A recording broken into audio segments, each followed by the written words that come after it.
കള്ളന്മാരെ പന പോലെ വളർത്തുന്ന കാലമാണ്. പക്ഷേ അതിലും വലിയ വിഷയമാണ് വേലി തന്നെയാണ് വിളവ് തിന്നുക എന്ന് വരുമ്പോൾ, അതിലെടുക്കേണ്ടതായ നടപടികൾ ഉണ്ടാകുന്നില്ല എന്ന് വരുമ്പോൾ.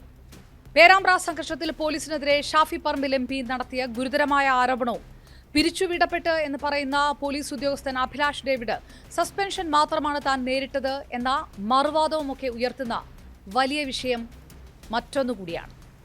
ക്രമസമാധാന ചുമതലയുള്ള പോലീസ് ക്രിമിനലുകളെ സഹായിക്കുകയും സ്വയം ക്രിമിനലാകുകയും ചെയ്യുമ്പോൾ കൃത്യമായ നടപടികളിലൂടെ കടന്നു പോകുന്നുണ്ടോ എന്നതാണ് ചോദ്യം.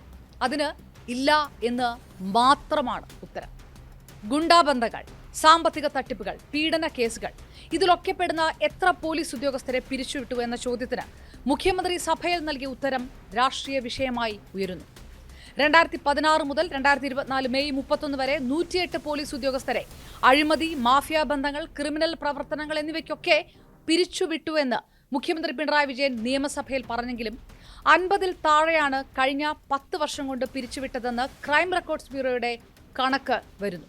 എന്നാൽ അതുപോലുമില്ല, വെറും 14 പേരുടെ കണക്ക് മാത്രമാണ് പോലീസ് ആസ്ഥാനത്തുള്ളത് എന്നുകൂടി വ്യക്തമാക്കുന്നത് പച്ചപ്പകൽ പോലെയാണ്.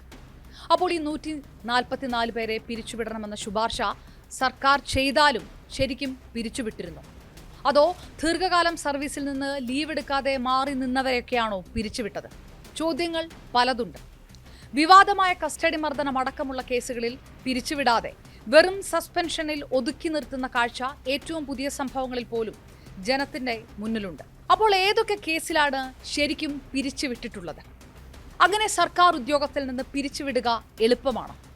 PSC അടക്കം അംഗീകരിക്കാതെ ഒരു പോലീസ് ഉദ്യോഗസ്ഥനെ പിരിച്ചുവിടാൻ പറ്റുമോ? ഗുണ്ടാബന്ധമടക്കമുള്ള കേസുകൾ ഉണ്ടാകുമ്പോൾ പിരിച്ചുവിടുക എന്ന നടപടി സർക്കാരിന് എടുക്കാം. പക്ഷേ അതിന്റെ നടപടിക്രമങ്ങൾ ചെറുതല്ല. ഭരണഘടനയുടെ 311 അനുച്ഛേദ പ്രകാരമുള്ള നടപടികൾ പൂർത്തിയാക്കണം. വകുപ്പ് തല അന്വേഷണത്തിന് ശേഷം പോലീസ് ഉദ്യോഗസ്ഥർക്കെതിരായ കുറ്റങ്ങളും തെളിവുകളും അവരെ ധരിപ്പിക്കണം. സ്വന്തം ഭാഗം വിശദീകരിക്കാൻ ഉദ്യോഗസ്ഥർക്ക് അവസരം നൽകണം.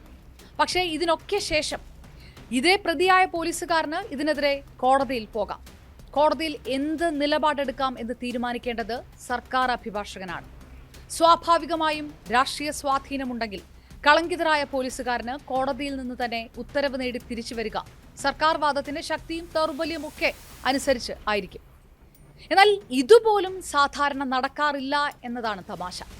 വകുപ്പ് തല അന്വേഷണം നേരിടുന്ന ഉദ്യോഗസ്ഥർക്ക് ഉടനടി സസ്പെൻഷനാണ് നൽകുക. എന്നിട്ട് ഈ 6 മാസത്തെ സസ്പെൻഷന് ശേഷം, അല്ലെങ്കിൽ ഈ വിഷയം മാധ്യമങ്ങളും നാട്ടുകാരും ഒക്കെ മറന്നതിനു ശേഷം ഇവരെല്ലാം സർവീസിൽ തിരികെ കയറും. കൂടിപ്പോയാൽ ചിലർക്കെതിരെയൊക്കെ നല്ല നടപ്പ്, സ്ഥലം മാറ്റം തുടങ്ങി ആടിനെ പട്ടിയാകുന്ന ചില ശിക്ഷാമുറകളൊക്കെ പ്രയോഗിച്ചേക്കും. സസ്പെൻഷൻ കഴിഞ്ഞ് തിരികെ എത്തുന്നവർക്കെതിരെ വകുപ്പ് തല അന്വേഷണം വളരെ പതുക്കെയാകും നീങ്ങുക. റിപ്പോർട്ട് വരുമ്പോഴേക്കും റിട്ടയർമെന്റിന്റെ പ്രായമാകും. പിന്നെ പെൻഷൻ മുടങ്ങി പോകാത്ത രീതിയിൽ ഇവരെ രക്ഷപ്പെടുത്തിയെടുക്കും. പോലീസ് ആക്ടിൽ പക്കാ ക്രിമിനലുകളെ പുറത്താക്കാൻ ആവശ്യമായ ചട്ടങ്ങൾ ഇല്ലാഞ്ഞിട്ടല്ല, അത് ഉപയോഗിക്കാത്തത് തന്നെയാണ്. അതുകൊണ്ട് തന്നെ ശരിക്കും ഈ പറയുന്നത് പോലെ എത്ര പേർ സ്ഥിരമായ സർവീസിൽ നിന്ന് പുറത്തുപോയി എന്നത് വലിയ ചോദ്യമാണ്. കുറ്റവാളികളായ പോലീസുകാർക്ക് രാഷ്ട്രീയ പാർട്ടികളുടെ സംരക്ഷണത്തിലൂടെ നിയമപാലകരായി തുടരാൻ അവസരം കൊടുക്കുന്നത് സത്യവും ധർമ്മവും ഉള്ള കൂടുതൽ പോലീസുകാരുള്ള പോലീസ് സേനയെ അപകീർത്തിപ്പെടുത്തുന്നതിന് തുല്യമാണ്. അത് മാറി മാറി വരുന്ന രാഷ്ട്രീയ പാർട്ടികളും ഭരണകൂടങ്ങളും ചെയ്യുമ്പോൾ സാധാരണക്കാരന്റെ കോടതി എന്നും പോലീസ് ആയതുകൊണ്ട് ഇതിന്റെ നീതികേടിന് പാത്രമാകുക സാധാരണ ജനങ്ങൾ മാത്രമായിരിക്കും.